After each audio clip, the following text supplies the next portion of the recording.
Hi, Vanessa here, and welcome back to my channel. Today we are delving into the topic of love. I read two books this week, ranging really different on the spectrum of love. The first one is a contemporary romance, and the second one is introducing us to the world of sugaring love.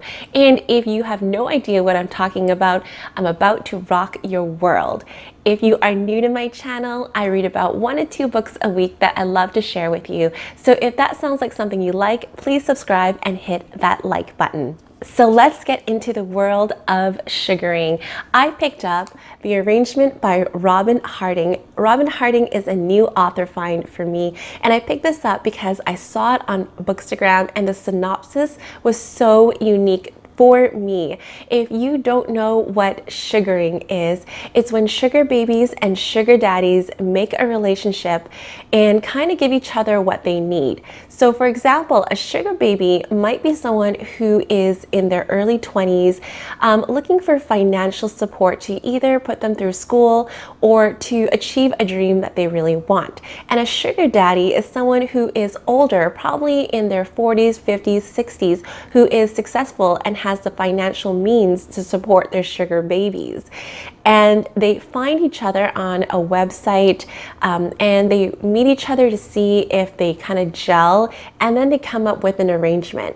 So a sugar baby might get a monthly allowance of upwards of $3,000 to $10,000 from the sugar daddy, as well as gifts. They would go out to dinners and events together, and the sugar daddy is expected to pay for all these things.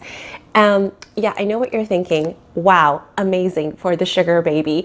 And they usually were looking for companionship because these men are either lonely, busy, or they're missing something from their lives. And so the sugar baby arrangement was born.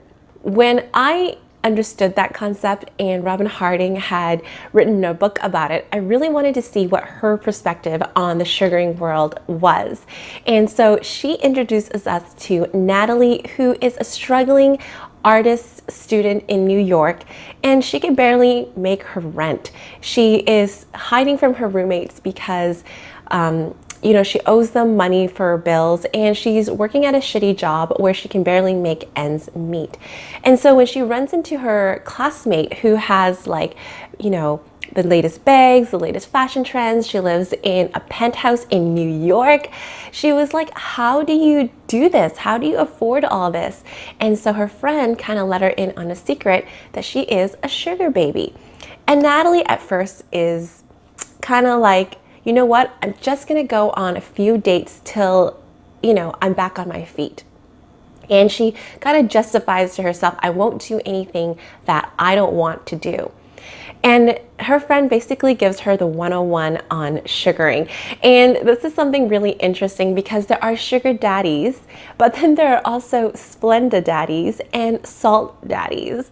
So a Splenda daddy is one who is like fake sugar, who kind of presents himself that he is this wealthy man, but in reality he doesn't have any money, or he has very little money and can not really keep up with the arrangement. So a lot of these women get duped into Splenda daddies, and it kind of falls short.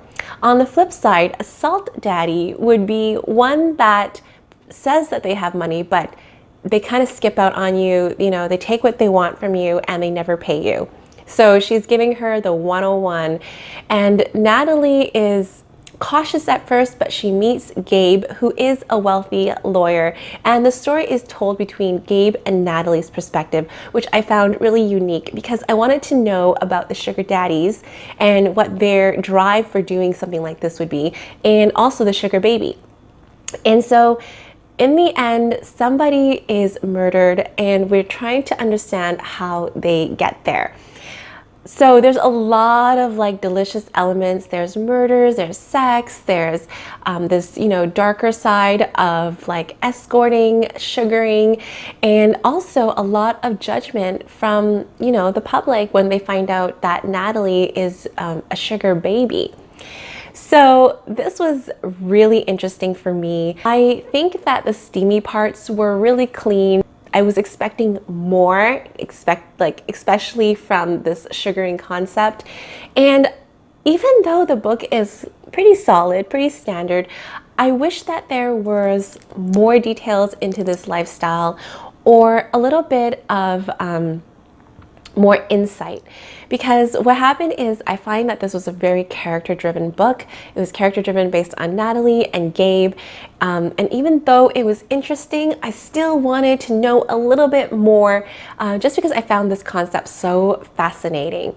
So the arrangement by Robyn Harding, I recommend it. My rating for this book is 3.5 out of 5 stars. The second book I read was a contemporary romance, and be careful what you wish for, because in the arrangement I had said that I was looking for a little bit more steam, and I got a whole pile of steam with Fixer Up by Tessa Bailey. This book was a recommendation by fellow booktuber Donna, and I'll link her channel below so you can check out all of her book recommendations as well. Oh my goodness. I don't remember when the last time I read such a steamy novel. 50 Shades of Grey, The Kiss Quotient, The Bride Test, but this one kind of takes the cake. So Tessa Bailey introduces us to Georgie and Travis, also told in dual perspective, and Georgie is the clown of her family, literally. Her family is in the home renovations business, and she chose to be a clown and to entertain at kids' parties is what she loves to do.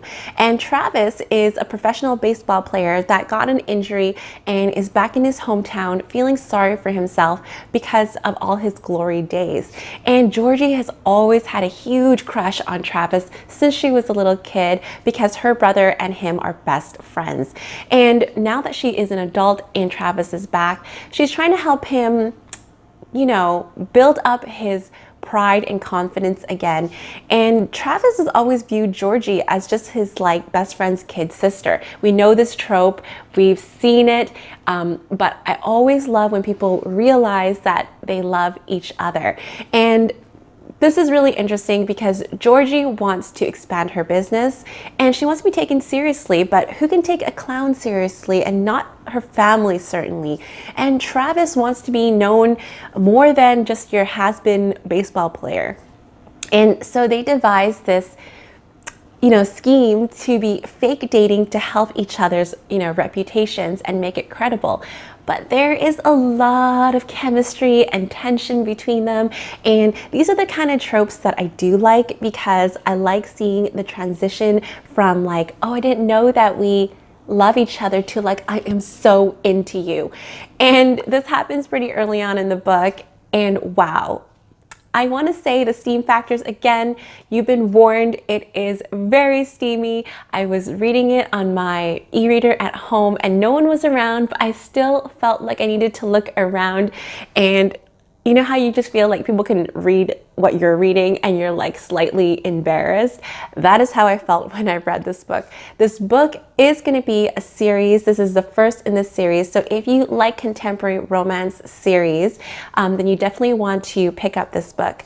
My rating for this book is 3.5 out of 5 stars. If you are looking to cozy up on your nights, pick up Fixer Up by Tessa Bailey.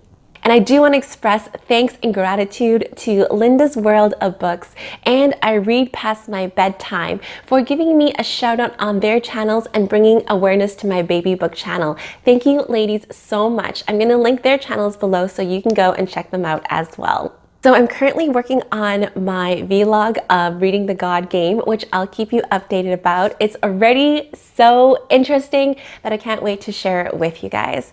Wherever you are, I hope you're having a wonderful day. And as always, I wish you happy reads. I'll see you in the next one. Bye.